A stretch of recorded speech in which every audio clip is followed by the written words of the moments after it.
nos ensina do passado do espírito sofredor, para que compreenda que não sofre sem razão justa. Isso eu já falei para vocês. Espíritos desorientados não percebem que já desencarnaram, sentem-se vivos, perambulam pela casa, pelo ambiente de trabalho, tentam conversar com os familiares e outras pessoas sem obterem respostas. No decorrer do diálogo, o esclarecedor sondará as condições psicológicas do espírito sobre a sua situação. A conversação deve ser conduzida de forma muito natural. Aí a gente pergunta, examine com calma o que está lhe acontecendo. Seus familiares e amigos teriam motivo para não lhe darem atenção? Porque ele fala com os familiares, ele quer abraçar, o braço passa por dentro do corpo da pessoa encarnada. Não é? Ele fica perturbado por isso. Ele sente que a casa é dele. E muitas vezes a casa já está ocupada porque a família já vendeu e ele diz que tem gente querendo tomar o que é dele. É um exemplo. Procure sentir o que acontece no íntimo de cada um dos seus familiares, dos seus amigos. Não notou alguma mudança na sua vida? Tudo está como antes? Não sentiu algum mal-estar? Consultou algum médico? Veja se você se lembra de alguma coisa que aconteceu com você. Aí ele disse, eu vim andando pela rua, aí eu senti uma dor na cabeça, depois não me lembro de nada. Aí a gente começa a falar sobre desencarnação. Veja bem, isso é um tato que o esclarecedor precisa para ver se é a hora que pode falar disso aí. A gente sente isso aí. Porque se não for a hora, ele entra em pânico. Ele pira. Porque a gente pira aqui e pira do lado lá também. Entendeu? Ele pira e vai dar mais trabalho. Então a gente gradualmente vai. A gente vai colocando passagens evangélicas, vai dizendo que a morte não existe, vai explicando por que a gente reencarna, e ele mantém o mesmo corpo com todas as aparências, na espiritualidade onde ele está. Olha o seu corpo como isso está. Você está sentindo ainda a dor? Ele já foi tratado e disse, não, estou muito pouquinho. Às vezes chega chorando de dor. E vai, termina aceitando, e a espiritualidade leva ele para o hospital, escola da espiritualidade, para a continuação do tratamento. Costumam permanecerem dominados pelo ódio e com a ideia fixa de vingança. O esclarecedor precisa respeitar a sua dor, vendo nela a vítima do passado. Você às vezes tem que concordar com o espírito. E vai trazendo ele devagarzinho, com carinho, com firmeza e com doçura. A espiritualidade ajuda. O ambiente, a harmonia, a vibração de todos que envolvem mentalmente ele de amor, de vibrações de amor, de equilíbrio e de paz, tudo contribui favoravelmente a ele. Então ele começa a se sentir numa situação bem mais confortável do que quando chegou na reunião. E começa a entender, certo? Todo o processo de redenção da sua individualidade, que é um filho de Deus, como nós somos, e que foi criado para ser feliz, e que tudo que está passando foi culpa dele, mas que Deus perdoa 70 vezes, 7 vezes, tem uma paciência infinita para cada um de nós, e que chegou mais um momento para que ele reflita e dá certo. Deve compreendê-lo e envolvê-lo com amor. Esclarecer que o espírito nunca morre, que a verdadeira vida é a espiritual. Esclarecer sobre o processo reencarnatório e como se processa a justiça divina. Esclarecer de que o ódio não nos permite ser felizes. Se manifesta nas piores situações, sobretudo os que provocaram a própria desencarnação de forma consciente sem atenuantes. O terrível sofrimento que enfrentam após a morte do corpo físico os deixa em total desequilíbrio. Os recursos que podem ser mobilizados em seu favor são a prece, o passe os medicamentos do plano espiritual e o sono. Geralmente o espírito de um suicida, ele precisa desses tratamentos na primeira comunicação. Eles chegam completamente desarvorados, revivendo permanentemente as cenas do suicídio. O sangue, tudo se processando continuamente. As vozes das pessoas que ele fez mal, em outras existências dos espíritos, apontando, chamando ele de criminoso, etc, etc, etc. Então é um estado praticamente de uma pré-loucura. Não é brincadeira, não. Imagine a gente numa situação dessa. Né? Mas é o pior dos crimes cometidos contra a lei de Deus, é nós tirarmos a nossa existência. Nós atentarmos contra a nossa existência. Porque se nós estamos passando pelo que passamos, é porque tem uma necessidade, tem uma razão. E outra coisa, tudo passa na vida. Todos nós aqui já passamos por momentos muito difíceis. Quando a gente está dentro desse samba, vamos dizer assim, de aperreio, a gente pensa que não passa nunca. Mas depois passa e você, puxa vida, como é que eu tive força para passar? Principalmente se você apelou para a fé, pela resignação, não é? Pedindo ajuda, e você sente quando essa ajuda chega. Você sente um arrepiar de cabelos como se uma pessoa estivesse passando a mão. Mas às vezes não precisa nem a gente pedir, a gente está trabalhando, quando você vê, é um agrado que a gente sente, e se sente bem, é de um familiar, de um amigo, de uma pessoa que nos ama muito. Então, geralmente aqueles que se suicidam, eles procuram fugir da vergonha, né? Às vezes o orgulho ferido. E quanto mais culpado ele é, quando mais premeditam a sua morte. A gente estudando agora Céu e Inferno, não é? Nós estudamos um caso de um suicida, mas que ele se suicidou por conta de uma desilusão amorosa, não é? E naquele impulso de desespero ele se suicidou.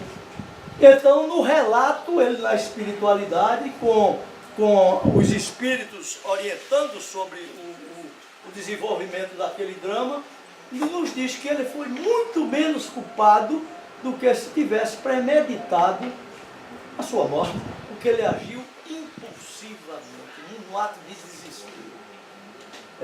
Vocês veem que cada caso é um caso.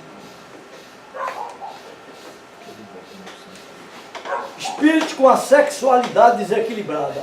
Esse é que é o problema. Sério demais. A sua vida é muito triste, principalmente no final da existência, porquanto a prostituição degrada física e moralmente a pessoa. No mundo espiritual, continuam sofrendo muito, pois se consideram condenados irreversivelmente por Deus. Se julgam indignos de se dirigirem a Deus. São utilizados pelas entidades das sombras nos ambientes inferiores, junto a outros espíritos condicionados às sensações mais grosseiras. É uma espécie de vampirização. Então eles são utilizados por outros espíritos piores, mas que comandam esses espíritos para que infernizem ainda mais outros espíritos doentes. Esse condicionamento, essa força mental de um espírito mais ferrenho, mais desenvolvido intelectualmente, com domínio de leis, essa coisa toda, ele muitas vezes provoca a degenerescência do corpo espiritual daquele espírito, transformando a forma perispiritual dele num ovoide. Já ouviram falar no ovoide, né? Que muitas vezes a gente até traz na corcunda aqui um ovoide sugando energia em determinados casos de obsessão, para sugar as nossas energias. E eles só retornarão à forma humana, o ovoide, através do processo chamado reencarnação. né? Também, se não me engano, é estudando a mediunidade, vocês que são. Martins Peralva, que fala sobre esses casos dos ovoides, e diz que o selvícola, por exemplo, acostumado na selva, naquela vida de liberdade, quando vem para a civilização, ele entra num pânico tão grande que enfuga a essa transformação perispiritual dele. Ele fica procurando a tábua, né? Fica procurando a tábua, aí se introspectiva, certo? E se esconde como se uma borboleta que vai nascer de um casulo. Muito bem. O esclarecedor deve falar diretamente ao coração, explicando que Deus é Pai e ama todos os seus filhos. Que a remissão se dá através do estudo e do trabalho em benefício do próximo. Que o verdadeiro cristão nunca explora o seu semelhante. Convida-o para a prece e o encaminha para um ambiente espiritual, onde uma nova vida se iniciará. Espíritos encarnecedores. Se vale do escárnio para provocar os componentes do grupo mediúnico, tudo fazendo para irritá-los e desequilibrá-los, comprometendo o trabalho a ser realizado. Não é conveniente responder às provocações nem polemizar. E eles vêm para tomar tempo da reunião. Então o esclarecedor ele tem que ter o tato para saber e apelar para a prece e pedir a espiritualidade para levar ele. Aí ele vai estribuchando, mas vai. Né? Aí pronto, aí vem outro espírito necessitado. É não dar guarida. Aí a gente conhece quando o espírito é renitente. Começa a rir da cara da gente, a zombar, etc. Às vezes a espiritualidade chega do momento, bota um capacete nele, certo? Ele começa aí a dizer que equilibra ele todinho, não é? Vai começar realmente aquele processo de mudança que está programado para se dar naquela ocasião. Respeitando, obviamente, o livre-arbítrio dele, porque a espiritualidade faz tudo isso, mas deixa depois que o espírito decida se quer ou não quer, porque o nosso livre-arbítrio ele é respeitado em qualquer situação. Nós temos a capacidade de dizer o sim e de dizer o não. Por quê? Porque nós temos inteligência, nós raciocinamos, nós temos condições de não agirmos por impulso. Espíritos que não falam, que passaram por profundas transformações psicológicas provocadas por fortes ilusões hipnóticas, são condicionados a agir como verdadeiros animais. É o caso de zoantropia ou licantropia e outras condições. O esclarecedor pode utilizar ao mesmo tempo o esclarecimento e a sugestão. Se o espírito permanecer calado, encaminhá-lo ao ambiente espiritual especializado, conduzido pela equipe espiritual. Não adianta você querer doutrinar um espírito naquela situação, se ele não quer. Certo? Às vezes a gente condiciona o passe para a garganta, que há uma obstrução fluídica que o impede de falar, e com isso aí já proporciona alívio. Como no caso dos suicidas que se enforcam, geralmente eles chegam com dificuldade para falar. Então, com o passe de dispersão nessa região, então a garganta é restabelecida, não é, perispiritual, e ele começa a falar. Essa deformação perispiritual se dá muito comumente naqueles espíritos que são altamente envolvidos pelo ódio. Há uma transformação, transformando ele em um animal, com garras, com pelo, com grunhidos, e eles chegam se arrastando. O médium, a gente nota a transformação, inclusive no próprio médium.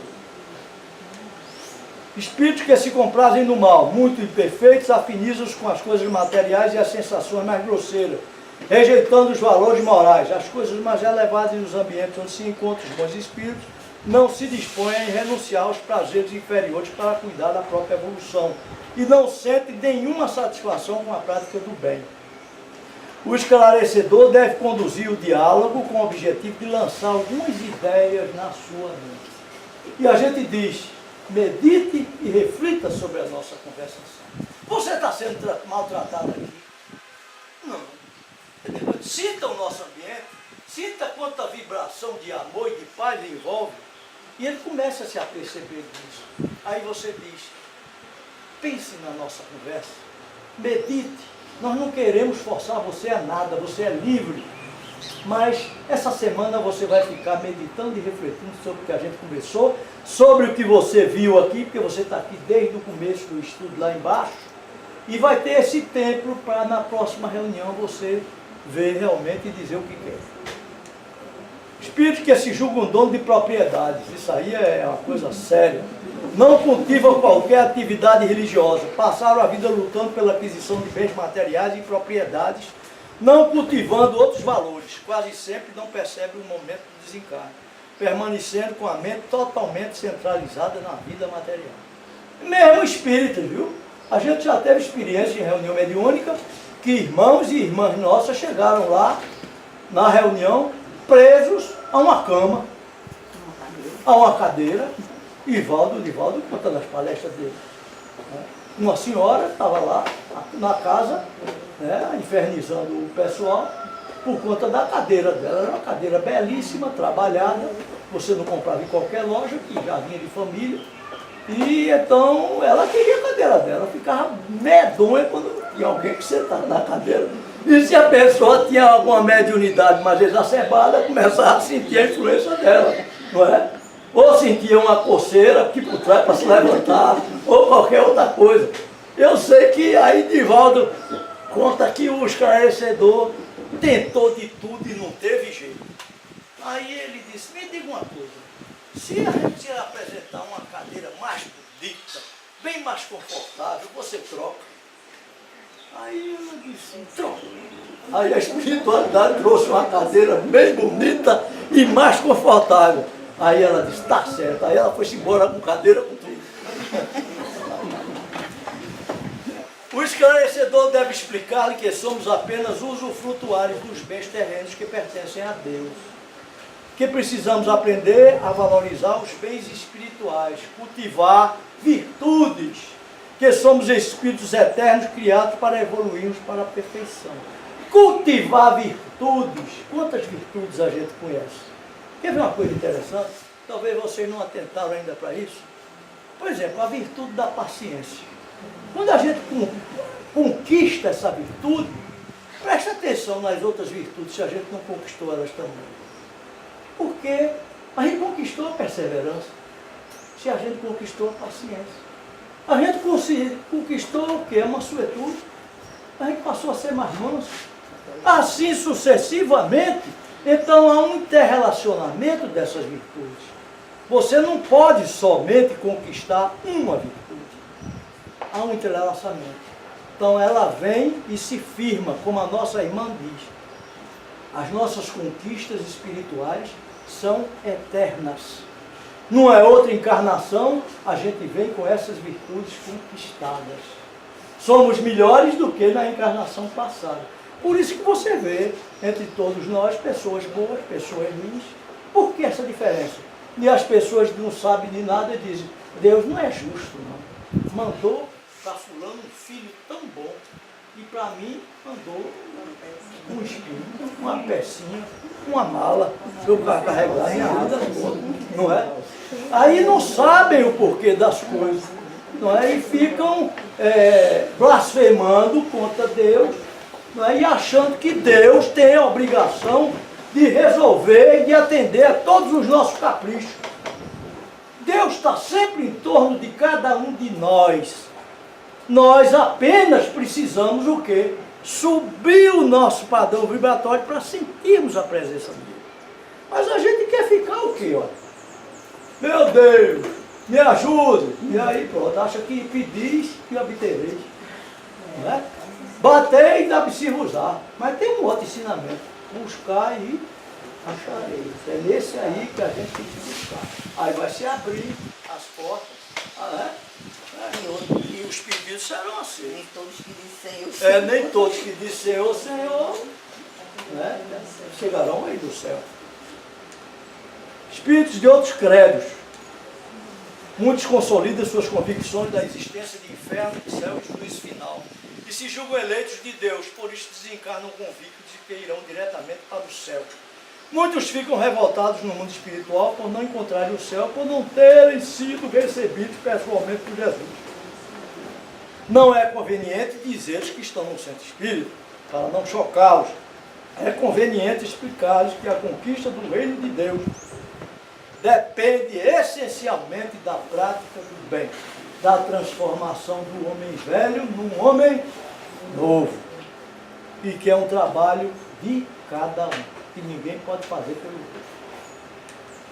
Espíritos ateus que não aceitam o cristianismo, esse trecho de Emmanuel, e que sejam quais forem as provas que sejamos chamados, auxilia-nos a saber que o teu amor reina sobre nós e que acima de todas as tribulações estamos todos reunidos em teu coração e incessantemente sustentados por teus braços eternos. Espíritos ateus que não aceitam criar, espíritos espiritualistas conservam as suas convicções e alguns continuam rejeitando o cristianismo. O esclarecedor deve respeitar os seus pontos de vista, evitando falar sobre o cristianismo como o único e melhor caminho que leva a criatura a Deus. É preferível fazer referências a Deus e às suas leis, sem interferência a nenhuma religião. É conveniente ressaltar a necessidade de estudos aprofundados no plano espiritual, para que eles comecem a estudar na espiritualidade.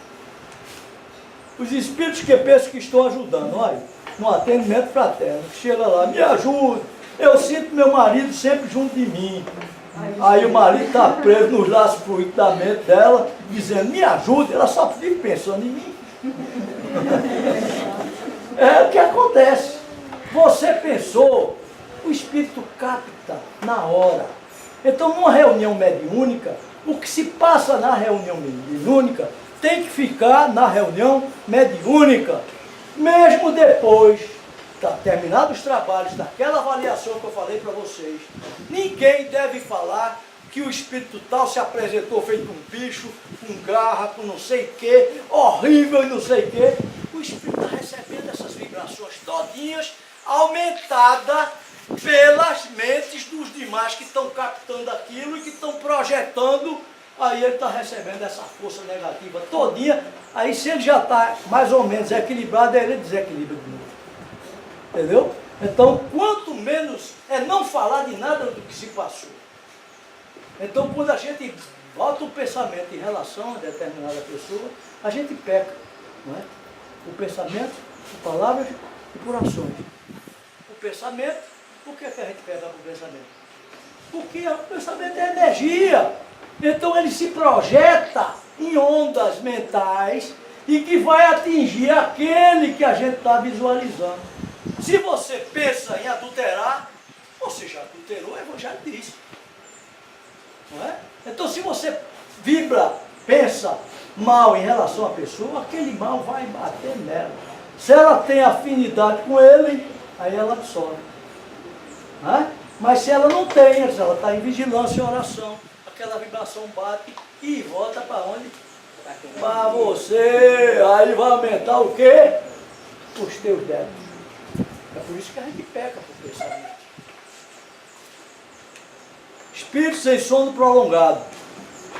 Espíritos que se manifestam protestando contra quem ameaça atrapalhar o seu sono, exigindo que os deixem dormir. Esse estado é decorrência de uma verdadeira viciação mental para fugir de dramas que provocaram por terem seguido doutrinas que aceitam a Bíblia ao pé da letra no aguardo do juízo final. O esclarecedor deve informar que o sono em excesso é doença e requer tratamento em ambiente hospitalar, necessitando da colaboração do doente. Terminamos assim, podia não ter nos estendido mais, mas o tempo é pouco. O amor cobre a multidão de pecados. Pedro.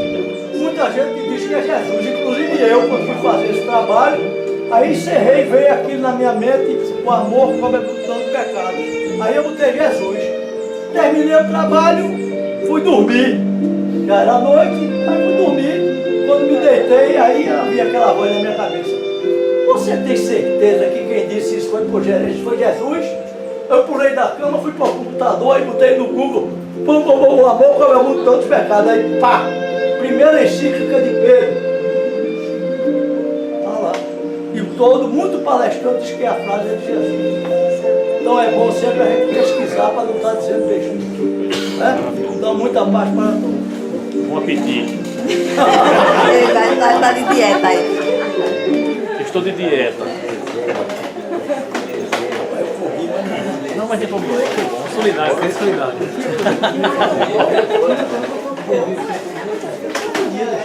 Foi bom, foi ótimo. Eu fiz as coisas. Foi mesmo. Mas, que trabalha com a doutrina, né? Claro. Trabalha. A gente não trabalha, a gente não foi estudar. Tá vendo? São as coisas. Estamos assistindo. Tá vendo? E um assiste desse não de mim. Vem cá.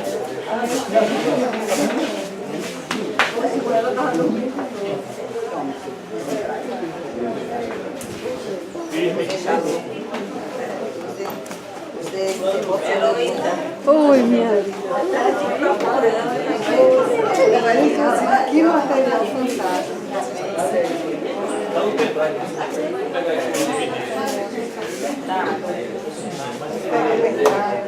Vou pegar ele.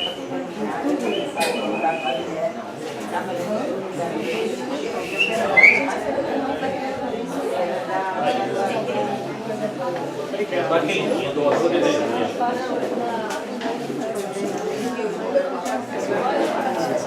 Deixa eu anotar. Já vem. Eu procurando um número aqui. É porque o dela tinha. Eu sei, tem. Mas eu tenho o meu pendrive e tal. O número. Mas eu só vi que é 32.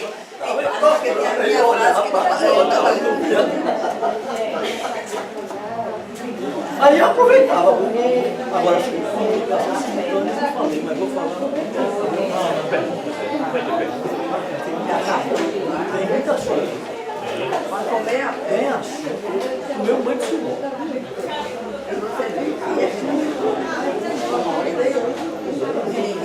Aquela vez foi 45 minutos.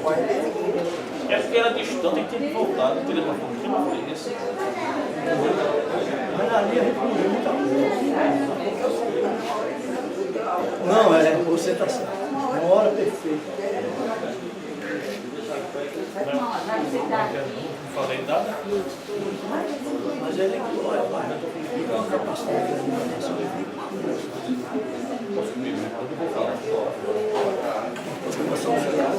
Os gases nobres. Os gases nobres. Olha, se começar, eu saio da cadeira. Vou para lá, mas eu estou me sentindo mal.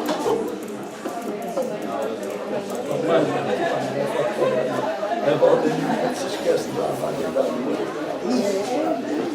Fátima sentiu isso, né? Não. É para lascar. É, não, é porque assim, quando o ar-condicionado passa por você, aí não consegue jogar nada. Aí vai para você.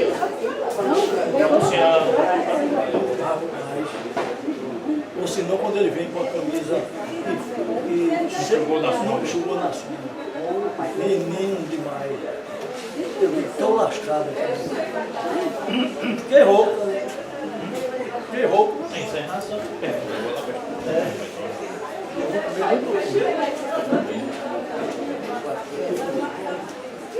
Será assim? Eu queria falar muita coisa com o menino.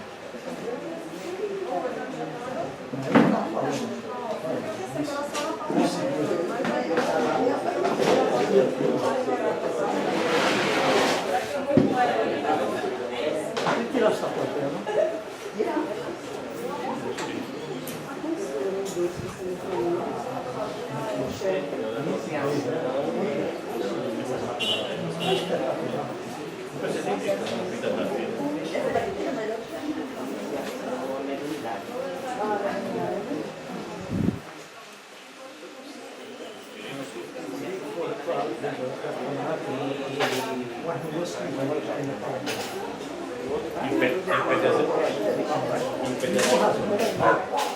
E pé de azeitona.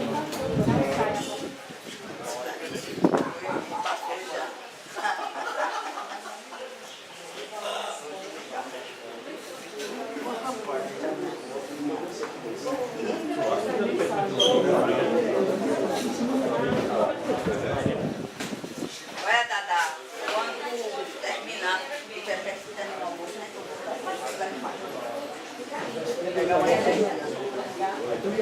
Tu entra, tu senta a diferença da água, da energia da água e da água. Mas é de uma beleza natural. Quem parece que aquilo é um pedacinho do céu. E até o som do vento, né?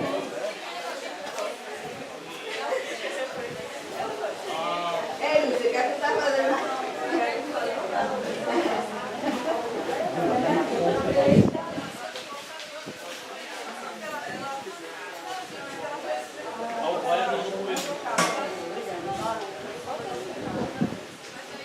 Como é a fruteira? Como é a fruta? Como é o nome da fruta?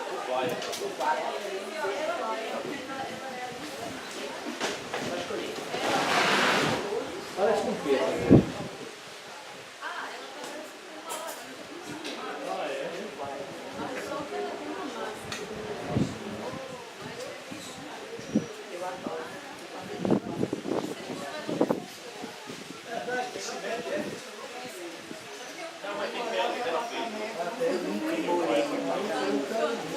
Eu sempre sonhei morar em casa, só que em apartamento. Eu vou morar em casa.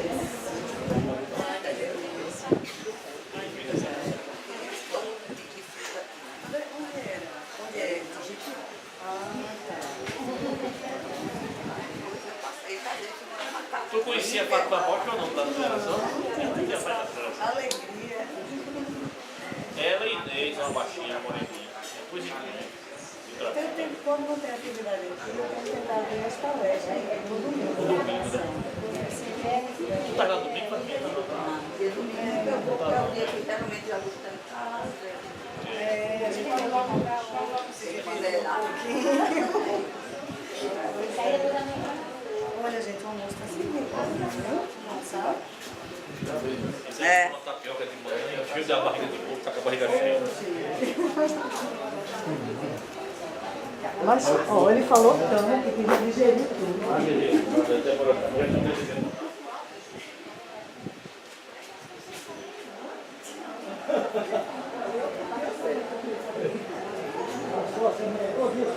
Aí parece uma eu fiquei, mas só que assim, já existe mesmo. Aí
Foram 10 reais cada um, média ali.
Mesa aqui, ó.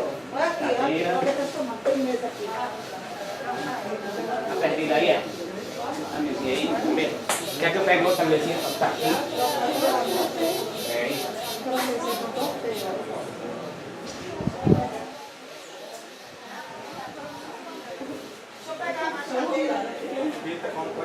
Nadar e morrer na praia. Aqui, João.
Tem uma moto. Vendeu ela, botou a moto dentro da casa e saiu correndo.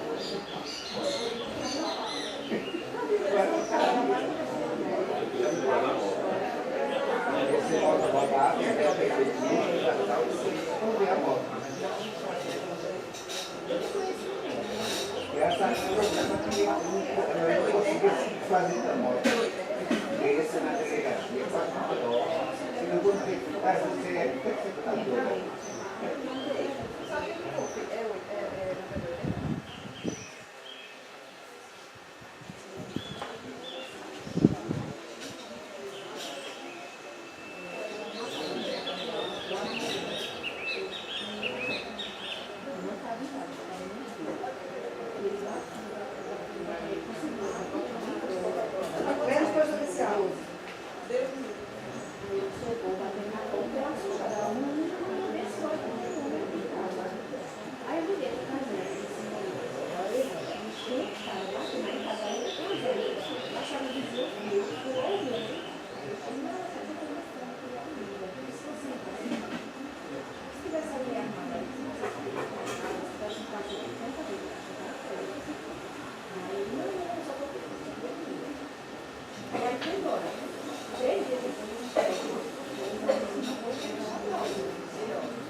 amiga, cara, observador, né? Pegou um céu também. Olha, veio. Tem cavalo, não é nada não.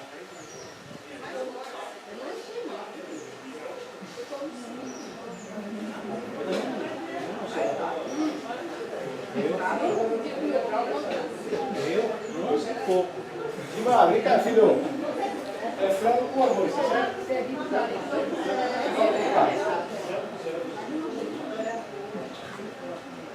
E aí, posso ir lá agora?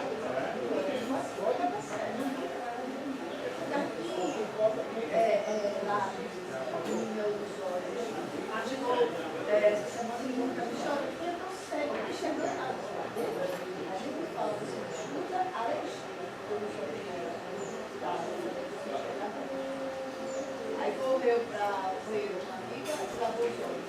Aí tarde demais. Nem sabe certo. Trabalhadores agora.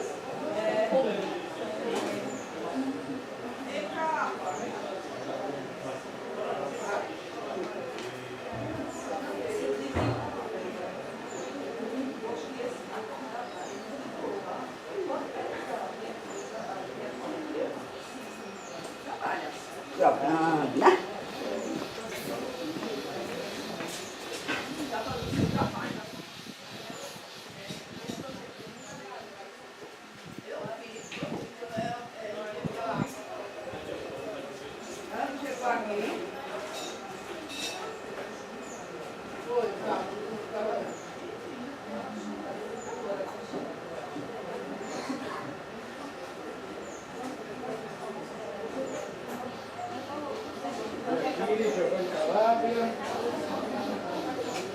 Vai.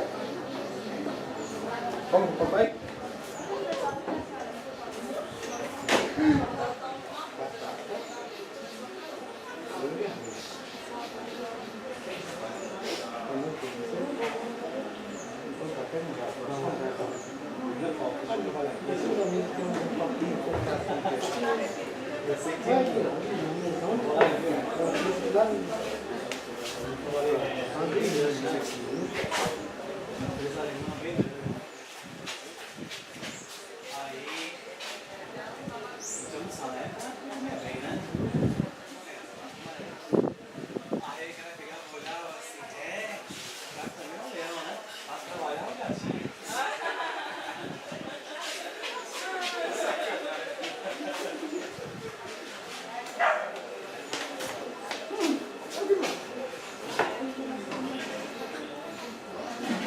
Arroz, frango e batata. Vamos comer mesmo?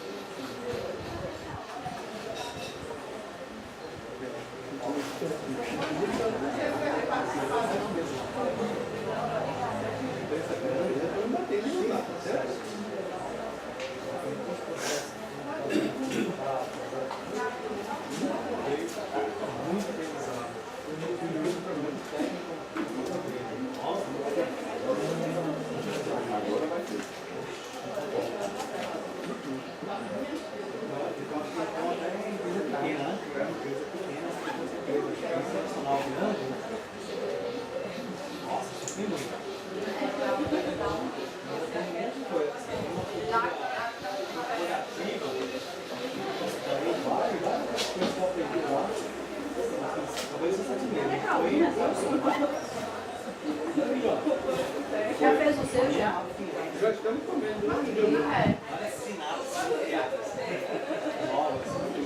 Tinha 600 bilhões lá, eu tinha 700 bilhões.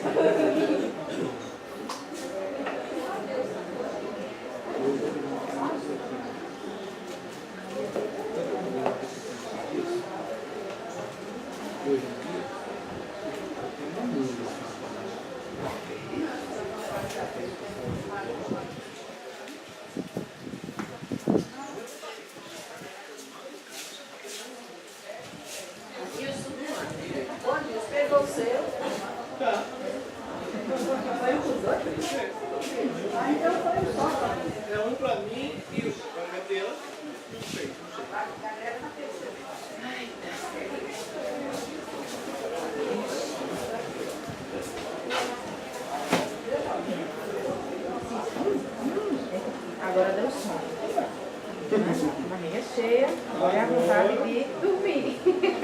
Esse dentinho aqui. É, e esse ventinho ajudando o seu lascar. Não tem nada para trabalhar. Né? Você vai estar cuidar.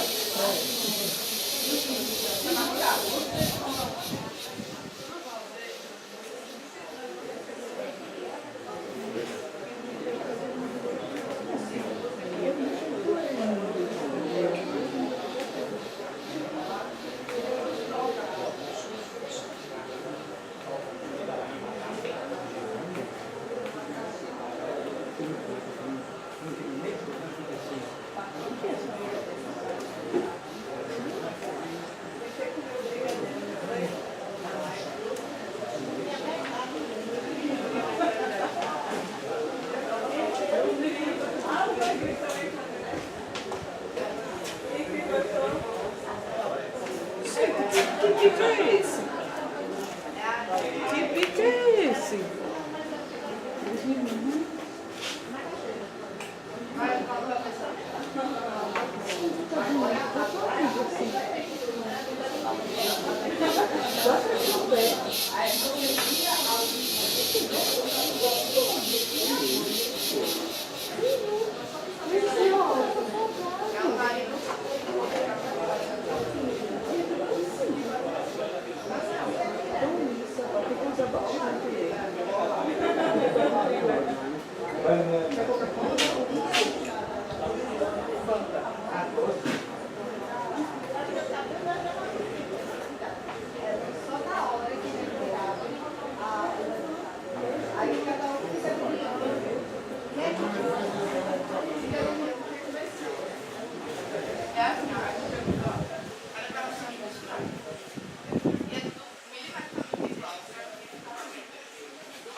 já devia estar vendo.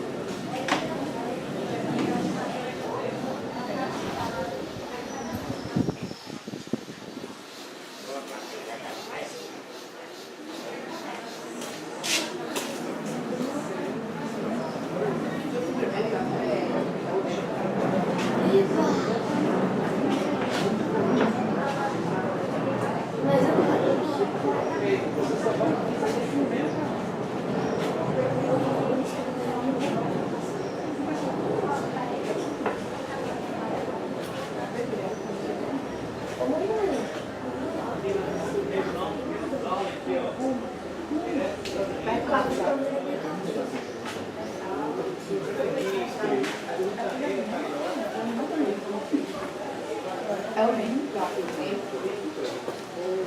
A Bia vai pegar o chocolate? Eu quero também. Não, só Depois eu comi.